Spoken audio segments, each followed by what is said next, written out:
says that she loves me. Isn't it lovely when the one you lusting is the one you're loving? We had Cornel West on last week, and Dr. Cornel West. And then we played a clip from Robert Kennedy Jr. I'm probably not going to have Marianne Williamson on unless she's changed her platform from the last time we interviewed her, but that exhausted me beyond belief. I don't plan on having another dance because I don't think she's going to say anything different. But there's this now No Nothings party. What is it? No Labels? I'm calling them No Nothings because there was a No Nothings party at one point. It's not here anymore. Yes. The No Labels party. And there's a lot of commentary around these third party iterations, and I wanted to know where you sat on this. I'm actually going to play a clip, and I want to have a real conversation, because there is a very strong part of me, because I'm by nature rebellious, that absolutely loves the notion of spoiling and coming in and doing, I love it. I love to be the ink, the fly in the ointment. I love to see something disrupted. I love it. At the same time, I also love life and liberty and the pursuit of happiness. And the times that we're in, I'm very, very clear and sober about where we are right now. And this ain't the time to F around, because we will find out. But I have a passport. So, and most of us don't, not the people listening to this show. Most of you have one, but most of the Black country doesn't have a passport. And, I don't want to leave people behind to suffer, because I'm watching people leave places that we've destroyed as a country, coming here, and I see how we're being treated. When Black people try to leave Ukraine, I saw how they were treated. Black people in France, I see how they're treated. Black people in England, I see. So there's really no place to run. And Black people now on the continent itself is an interesting thing when you come in as a Black American, I promise you. So there's really no place to run and hide. So we need to fix what's here. But how do we do it? And as a person that is intimately involved in the machinations of Washington, D.C., where do you sit, Don Calloway, on these third-party utterances? And I'm going to play a clip from Anderson Cooper, who, again, I wonder if he'd have a platform if he wasn't a Vanderbilt. I always ask this question of myself. Would you be on TV if you weren't a Vanderbilt? Are we enamored with this? But yeah, so he's talking to James Carville, who's one of the architects of the Clinton run. And this is what they had to say.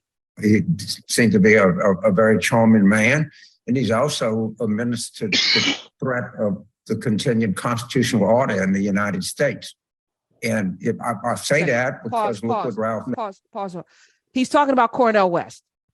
He's calling him a menace. So let's start again, because you need to know who he's talking about. Who seems to be a nice man, but he's a menace. He's talking about Cornel West, James Carville, with his affected Southern accent, which I wonder when he's in the boardroom if he talks like that. I'm just curious. These are things that I'm just, how we code switch. I think other people code switch too. I know for a fact, that Kennedy guy who is the senator from one of them Southern states. I know he doesn't sound like that. I feel John Kennedy from Ron Louisiana. DeSantis doesn't really sound like that. I feel like maybe, there's a lot of people putting on to sound regular, and all shucks. Bush is from damn New England. He ain't a Texan, but okay.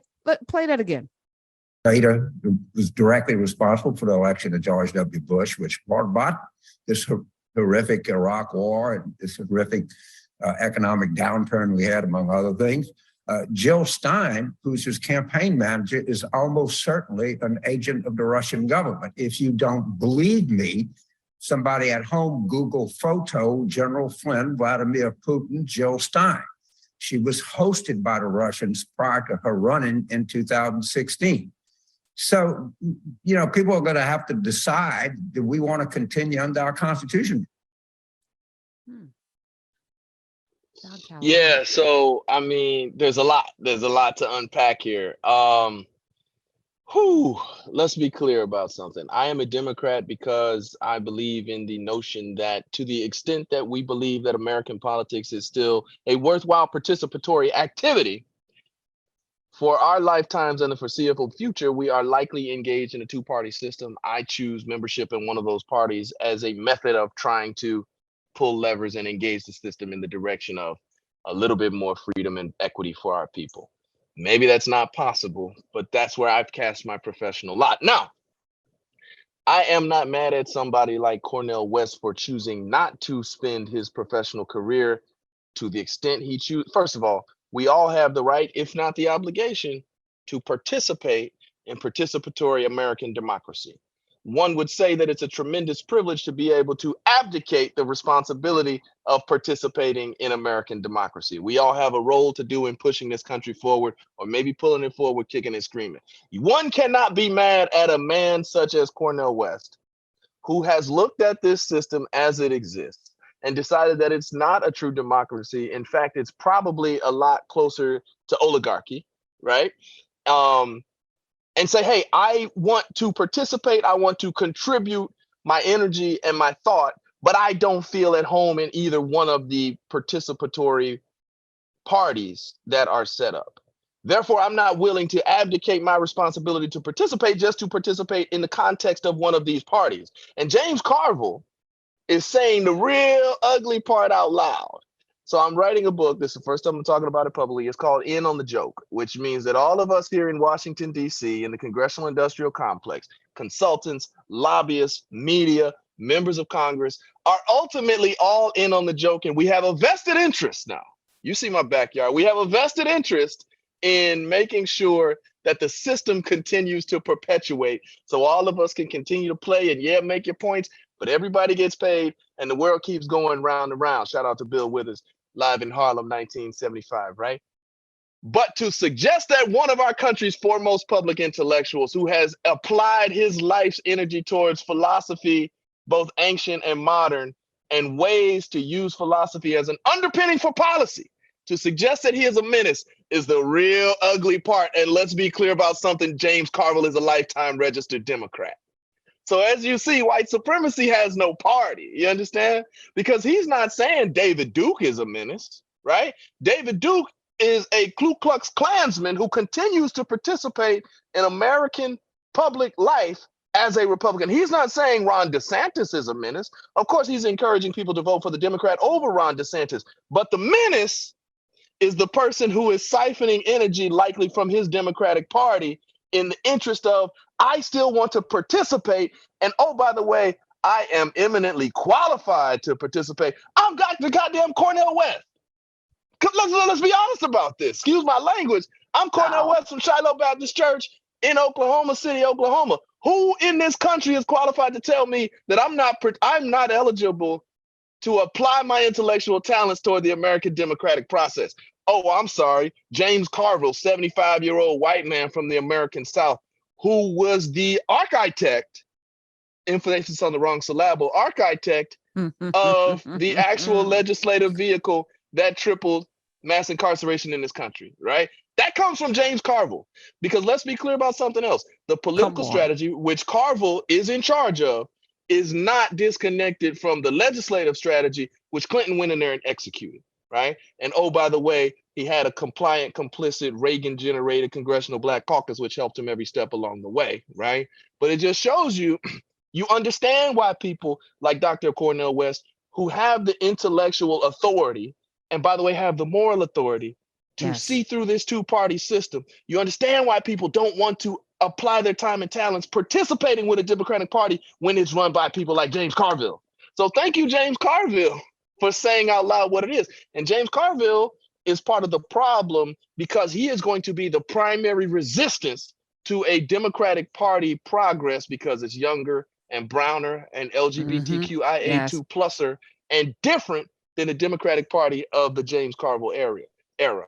So, you know, I don't want to say F James Carville, but I'll get as close as I can. And I've been on MSNBC with him a few times now and fundamentally disagree because James Carville only exists to the extent that he exists in a party who is not willing to challenge his troglodyte views, not because he's not wrong, not because he's smarter than everybody, but because old white men are generally unchallenged. And that has to stop, whether it's in two-party politics or in a broader participatory system that we all exist in.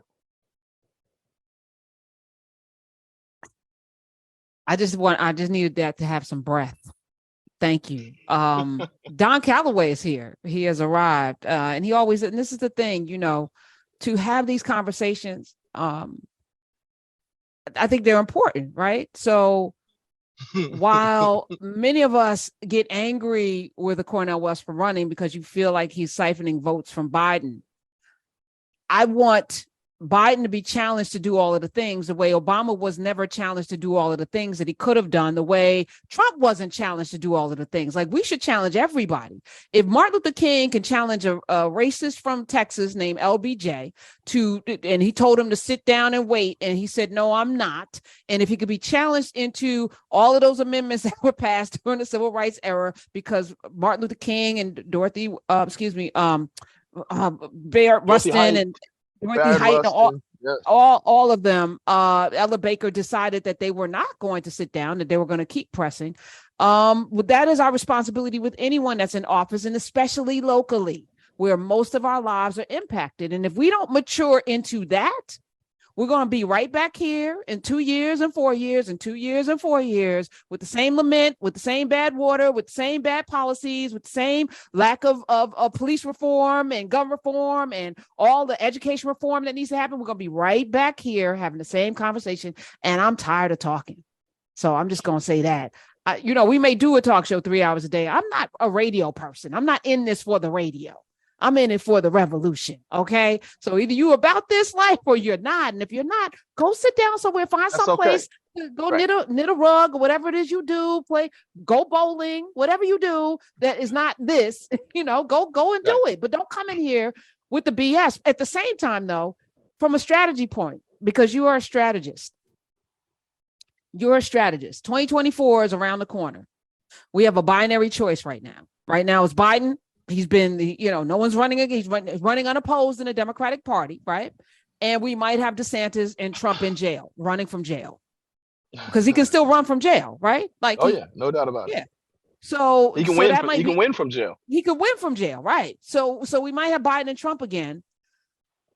What does a Cornel West third party write-in? What does that do? I feel like he's not taking votes away from Biden per se, because I feel like the people who are voting for Cornel West were never going to vote for Biden, period. Right. So that's right.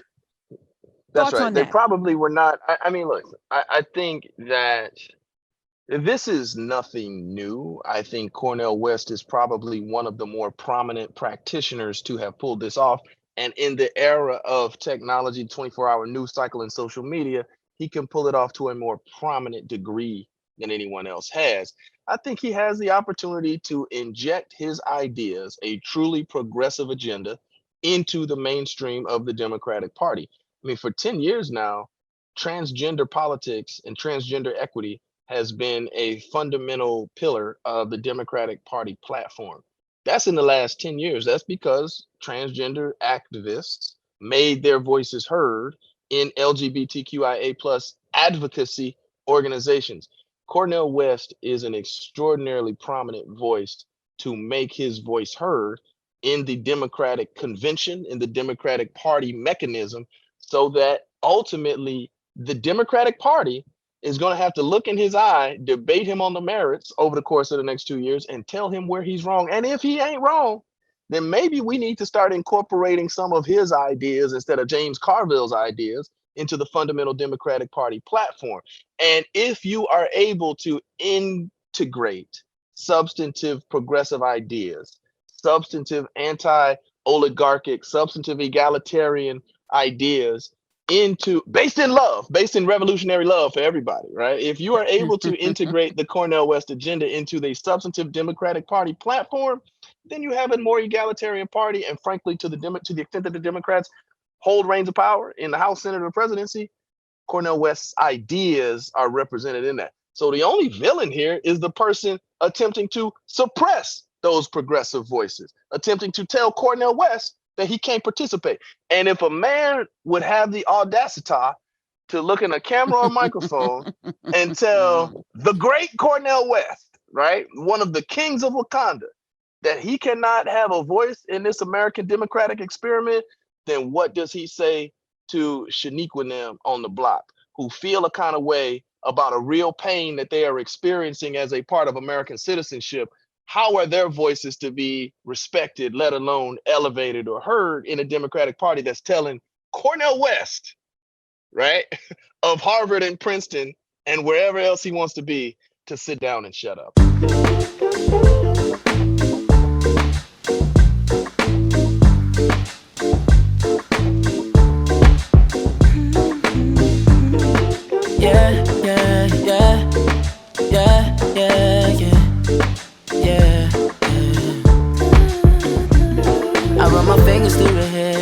she smiles and says that she loves me.